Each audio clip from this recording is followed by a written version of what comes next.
Jiwa Nusantara. Sebagai bentuk apresiasi dan kecintaan kepada Koes+, jangan lupa komen, tekan tombol like, dan subscribe. Koes Bersaudara menjadi trendsetter, dan band para Dara nekat mengikutinya. Duet Koes Bersaudara segera memberi inspirasi munculnya pasangan duet dalam satu keluarga, dengan kata akhiran, bersaudara. Terbentuklah antara lain Karsono Bersaudara, Pati Bersaudara, Manopo Bersaudara, Yanti Bersaudara, dan 3 Darah Sitompul, hingga Panjaitan Bersaudara. Keberhasilan Koes Bersaudara mencipta lagu sendiri dan merekamnya, juga memicu munculnya grup band yang tak hanya membawakan lagu musisi lain, atau sebagai musisi pengiring saja, tetapi juga menciptakan lagu sendiri. Untuk memenuhi permintaan wartawan surat kabar, majalah, dan menyenangkan penggemar, Tony bersama Handianto secara khusus membuat sesi foto berempat dan dicetak dan ditandatangani. Pada April 1964, bersama teknisi Handianto, Koes Bersaudara mendapat kesempatan menghibur warga Surabaya di THR, Taman Hiburan Rakyat Surabaya. Mereka menginap di Hotel Simpang. Keberadaan mereka mulai terendus masyarakat setempat. Sambil duduk di teras hotel, beberapa penggemar menghampirinya sekedar ingin menyapa, ngobrol, atau meminta tanda tangan. Di antara penggemar, ada 4 putri berumur belasan tahun ikut mengantri. Jadi ketemu Koes Bersaudara pertama waktu di Surabaya itu? Di Surabaya, waktu kita mau minta tanda tangan. Kan kita waktu pertama kali lihat, kita masih 14 anak ya. Lihat ada band laki cakep-cakep kan. Loh, Koes Bersaudara ada ini. Kebetulan denger main di Surabaya. Surabaya. Terus kita cari di mana mereka tidurnya. Di hotel. Tapi waktu di show-nya kemudian diajak main juga? Ya itu, waktu di show ketemu, rupanya Mas Andi sudah minta sama mas-mas, nanti ada anak perempuan 4 itu pemain band, boleh nyumbang nggak? Mungkin rupanya sudah tanya Mas Andi. Terus akhirnya kan kita diminta nyumbang. Bangga sekali ya bisa main dengan Koes. Iya, bangga dong. Kan dia terkenal, kita kan nggak ada nama sama sekali.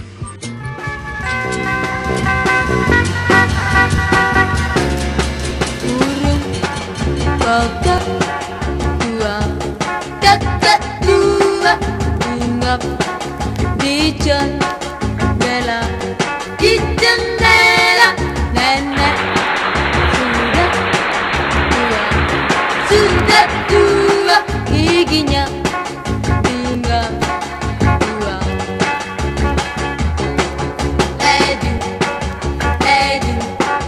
Edu mulala, edu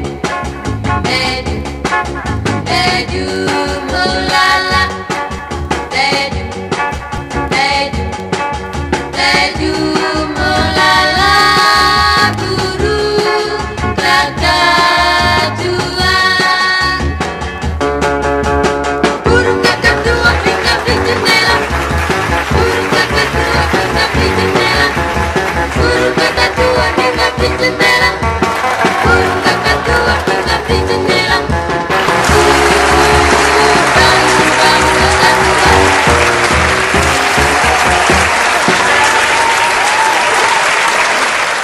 Pertunjukan mereka cukup berhasil, tidak mengalami kendala, dan reaksi Tony terlihat positif. Tapi nekat sekali ya? Ya nekat memang. Kok berani? Ya nekat ya. Soalnya Koes bilang, kalau pengen terkenal jangan tinggal di Surabaya, harus ke Jakarta. Gitu.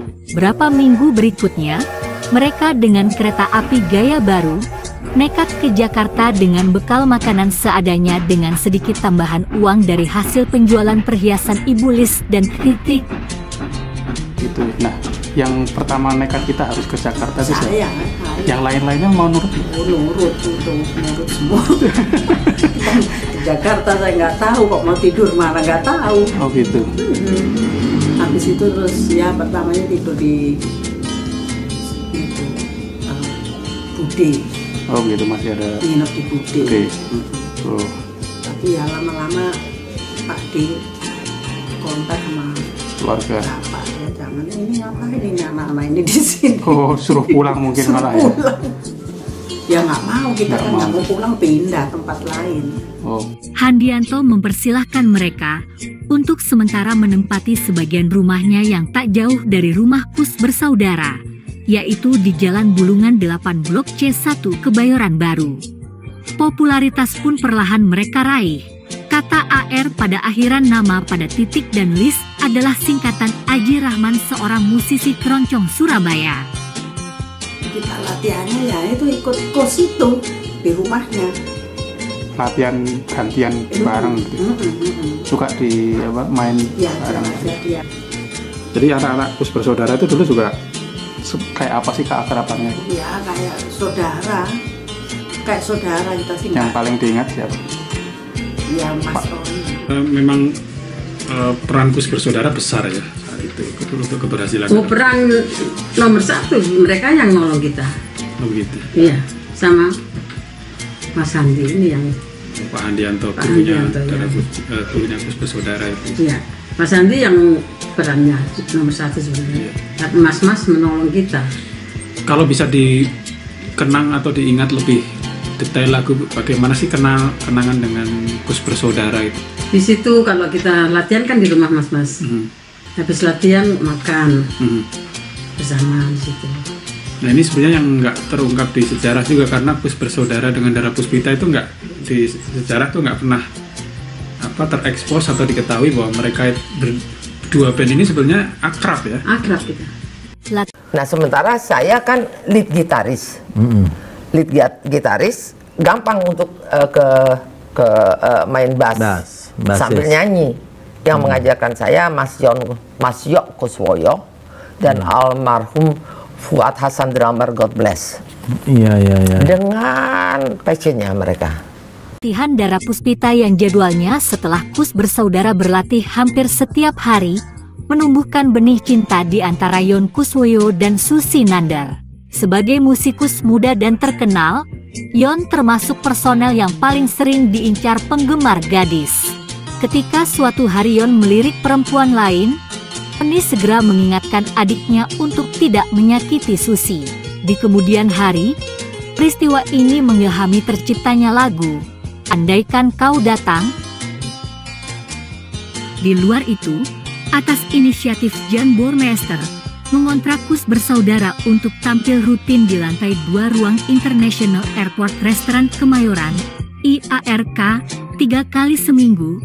Sesekali Dara Puspita juga diajak tampil. Mereka menghibur turis dan juga kaum elit Jakarta yang menghabiskan malam akhir pekannya dengan berdansa ria. Kalau mas-mas main mereka kan sering main di airport Kemayoran dulu. Di situ kan selalu kalau hari Sabtu ada bandnya itu mas-mas yang sering main. Kita kan nggak ada nama, tapi kan ditolong sama mas-mas. Tiap mereka main kita nyumbang. Terus Mas Ton bilang ini adik-adik kita mau menyumbangkan lagu. Saat The Beatles sedang mengadakan World Tour 1964 ke kota-kota besar di Eropa, Asia, Oseania, setelah mengakhiri tampil di Princess Theatre di Kowon, Hong Kong, tanggal 10 Juni 1964, mereka melanjutkan penerbangan ke Australia dengan pesawat Lockheed 188 Electra yang dioperasikan oleh Cathay Pacific Airways. Sempat singgah di Bandara Kemayoran mengisi bahan bakar, dan personel The Beatles keluar pesawat menuju restoran. Betapa kaget mendengar lagu mereka mengalun. Paul McCartney mendekat dan meneriakkan, "Wonderful, wonderful," dan mengacungkan jempol. Tony tersenyum menyapa. Tidak lama personel The Beatles kembali ke pesawat dan melanjutkan perjalanan ke Adelaide dan Center Hall, Australia tanggal 12 Juni 1964. Diceritakan Tony kepada penonton show Kus bersaudara di Madiun tahun 1968. Tapi main bersama Kus bersaudara keliling Indonesia sering ke daerah? Jarang. Pernah sama-sama di mana ya waktu itu? Kus sama kita. Di Jakarta pernah. Berikutnya, Handianto tidak hanya sibuk menawarkan Kus bersaudara ke halayak, tetapi juga menawarkan paket pertunjukan bersama ex-anggota Irama Puspita itu. Sehingga di berbagai pentas Kus Bersaudara, mereka tampil pula sebagai band pembuka. Promosi Malam Dana yang diselenggarakan pemuda Blok C Kebayoran Baru pada bulan Mei 1965. Selebaran yang sangat sederhana terbuat dari selembar kertas tipis, diketik dan dibubuhi stempel panitia penyelenggara. Harga undangan Rp2.500 dan Rp5.000. Itu tentu saja masih dalam kurs sebelum senering, yaitu kebijakan pemerintah Orde Lama memotong nilai mata uang dari Rp1.000 menjadi Rp100. Kalau sudah terkenal jangan ngalahin kita loh. Bercanda mungkin ya. Bercanda, tapi bener toh. Bener itu, kalau tahun 68 kalau pollingnya di majalah Aktuil itu Dara Puspita nomor 1. Pernah main sama-sama di Senayan. Dan juga di Semarang pernah main. Ada Malam Kus Bersaudara dan Dara Puspita. Terus kita dapat sambutan dan Kus Bersaudara enggak ya, dari itu aku sampai kita enggak enak juga ya. Enggak enak ya. Setelah dirasa Dara Puspita memiliki jam terbang yang cukup, tahun 1966 Handianto mengusulkan kepada Dara Puspita untuk membuat lagu sendiri. Bermodal lagu yang pernah dibuat dan ditampilkan saat mereka show di Bangkok pada September 1965. Dengan penuh semangat, Dara Puspita menyanggupi memenuhi tantangan tersebut. Mula-mula lagunya ditawarkan ke studio Irama, kemudian Remako, namun ditolak halus, mengingat Dara Puspita di tahun 1965 diinterogasi kejaksaan karena terlibat politisasi musik Enggak Nikmo. Studio rekaman Dimitalah yang mau membuka tangannya untuk rekaman, dan Diktamini sang produser meminta menyanyikan lagu andalan karya Titik Puspa dan lirik lagu karya Ar-Rahman. Proses rekaman album diperlukan 12 lagu, baru tersedia 10 lagu. Diantoni dan Yok mengulurkan tangan, memberikan lagu yang berjudul Kenangan Indah dan Tinggalkan Aku Sendiri.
Dengan hits Mari Mari dan Surabaya yang sangat monumental dan heroik, dalam waktu singkat terjual 250.000 piringan hitam dan dicetak ulang beberapa kali. Berdasarkan angket pembaca Aktuil terbitan awal tahun 1968, popularitas Dara Puspita sempat berada di atas Kus Bersaudara. Kelak tahun 1968 Dara Puspita keliling Asia dan Eropa. Putri tertua Dara Puspita bersurat dengan Tony Kuswoyo untuk mengirim Handianto. Karena ada masalah teknis, Tony mengizinkannya selama 3 bulan. Ternyata Handianto baru balik ke tanah air hingga 3 tahun kemudian. Minggu depan, kami suguhkan topik Senandung Indah Kus Bersaudara tiba-tiba dibungkam. Ikuti kisah Kus Bersaudara selanjutnya.